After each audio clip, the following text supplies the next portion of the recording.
Israel Palestine മധ്യേഷ്യയിലെ സമാധാനം തകർക്കുന്നു.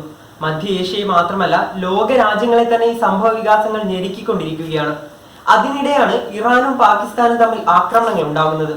Iran revolutionary ഗാർഡ്സിന്റെ വിദേശ വിഭാഗമായ ഖുദ്സ് ഫോഴ്സിന്റെ മുൻ തലവൻ ജനറൽ ഖാസിം സുലൈമാനിയെ അമേരിക്ക വധിച്ചതിന്റെ 4ാം വാർഷിക ദിന അനുസ്മരണത്തിനിടെയാണ് രാജ്യത്തെ ഞെട്ടിച്ച ഇരട്ട സ്ഫോടനം ഉണ്ടായത്. ഇസ്രായേൽ സംശയത്തിന്റെ നിഴലിൽ നിൽക്കുമ്പോഴാണ് ആക്രമണത്തിന്റെ ഉത്തരവാദിത്വം ഏറ്റെടുത്ത് ഐസിസ് രംഗത്ത് വരുന്നത്. തുടർന്ന് ആക്രമണങ്ങളും പ്രത്യാക്രമണങ്ങളുമായി പ്രദേശം കലാപ കലുഷിതമായി. കാര്യങ്ങൾ ഒരു തുറന്ന പോരാട്ടത്തിലേക്ക് നീങ്ങുമോ എന്നാണ് ലോക രാജ്യങ്ങൾ ആശങ്കയോടെ നോക്കുന്നത്. ഇറാന്റെയും പാകിസ്ഥാന്റെയും സൈനിക ബലം ഒന്ന് പരിശോധിക്കാം. ഇറാൻ ഷിയ ഭൂരിപക്ഷമുള്ള രാജ്യമാണ്. പാകിസ്ഥാൻ ആകട്ടെ സുന്നി ഭൂരിപക്ഷമുള്ള രാജ്യവും. ആഗോള ആയുധശേഷി റാങ്കിങ്ങിന്റെ ലിസ്റ്റ് പരിശോധിച്ചാൽ പാകിസ്ഥാൻ 9ാം സ്ഥാനത്താണ്.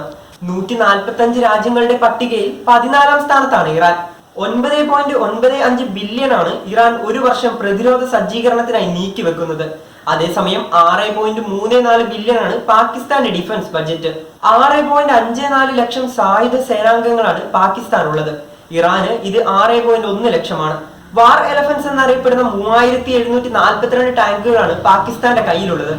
ഇറാന് 1996 ടാങ്കുകളും 65,765 സായുധ വാഹനങ്ങൾ ഏത് സാഹചര്യവും നേരിടാനായി ഇറാന്റെ സൈനിക താവളത്തിൽ നിലയുറപ്പിച്ചിട്ടുണ്ട്.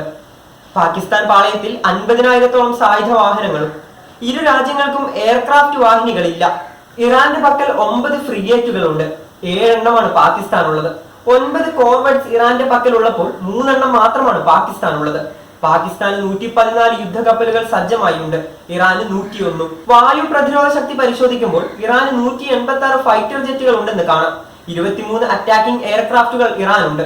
129 ഹെലികോപ്റ്ററും 10 സ്പെഷ്യൽ മിസൈൽ എയർക്രാഫ്റ്റുകളും ഇറാന്റെ പക്ഷത്തുണ്ട്. പാകിസ്ഥാനിലേക്ക് വരുമ്പോൾ 1434 എയർക്രാഫ്റ്റുകളാണുള്ളത്. 387 ഫൈറ്റർ ജെറ്റുകൾ, 90 സായുധ എയർക്രാഫ്റ്റുകൾ, 352 ഹെലികോപ്റ്റർ കൂടാതെ 25 സ്പെഷ്യൽ മിഷൻ എയർക്രാഫ്റ്റ് എന്നിവയും പാകിസ്ഥാനുണ്ട്. ഇന്റർനാഷണൽ അറ്റോമിക് ഏജൻസി റിപ്പോർട്ട് പ്രകാരം ഇറാന് ആണവായുധങ്ങളൊന്നും തന്നെയില്ല.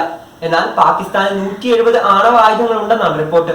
എന്നാൽ ഷഹാബ് 3 എന്ന ഇന്റർമീഡിയറ്റ് റേഞ്ച് ബാലിസ്റ്റിക് മിസൈലുകൾ ഇറാൻ ആഭ്യന്തരമായി വികസിപ്പിച്ചിട്ടുണ്ട്. 1600 കിലോമീറ്റർ ആണ് ഇതിന്റെ റേഞ്ച്. ഹിസ്ബുള്ള, ഹൂത്തി പോലുള്ള വിമത സംഘടനകളുടെ പിന്തുണ കൂടി ഇറാനുണ്ട്. കണക്കുകൾ പരിശോധിക്കുമ്പോൾ ഇറാനും പാകിസ്ഥാനും ബലാബലം നിൽക്കുകയാണ്. അതുകൊണ്ട് തന്നെ കാര്യങ്ങൾ ഒരു തുറന്ന പോരാട്ടത്തിലേക്ക് നീങ്ങിയാൽ ഒരു രാജ്യത്തിന്റെ വിജയം എന്നതിനപ്പുറം സർവനാശമാകും ഉണ്ടാവുക.